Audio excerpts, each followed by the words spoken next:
मोहतरम असातिज़ा कराम, अस्सलाम वालेकुम। मैं हूं मुस्लिम मुख्तार, स्नोमैन पब्लिशर्स की जानिब से, और आज की इस वीडियो में हम बात करेंगे सफ़ा नंबर 57 की, जो कि नॉलेज विल उर्दू सीरीज में मौजूद है और ये किताब प्ले ग्रुप के लिए तरतीब दी गई है। ये देखिए, यह है सफ़ा नंबर 57। यहाँ ऊपर 3 आइकन्स मौजूद है, सुनना, बोलना और पढ़ना। यानी हमें इस सफ़े पर बच्चों के साथ यही 3 काम करने हैं। साथ साथ QR कोड मौजूद है, जिसकी मदद से आप डिटेल लेसन प्लान हासिल कर सकते हैं। तो सबसे पहले बच्चों को रे का तारुफ करवाना है हमने।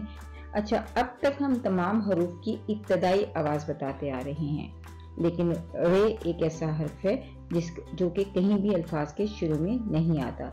या तो ये दरमियान में आता है या ये आखिर में आता है। यानी बच्चों को आप बताएं कि रे से कोई लफ्ज शुरू नहीं होता, तो इसकी इब्तदाई आवाज नहीं, इसको एंडिंग आवाज के तौर पे यानी आखिरी आवाज के तौर पे या दरमियानी आवाज के तौर पे बच्चों को सिखाएंगे। तो बच्चों को बताइए कि ये है रे, रे, रे। इसका नाम है रे और आवाज है र। नाम है रे और आवाज है र। नाम है रे और आवाज है र। तो इस तरह बच्चों को बताइए, और बच्चों को बताइए, वाज़ेह कीजिए कि रे से कोई लफ्ज शुरू नहीं होता।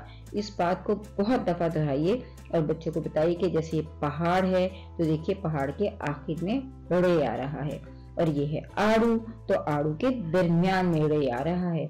ये बहुत शरारती है और ये या तो आखिर में आता है या दरमियान में आता है, इससे कोई लफ्ज शुरू नहीं होता।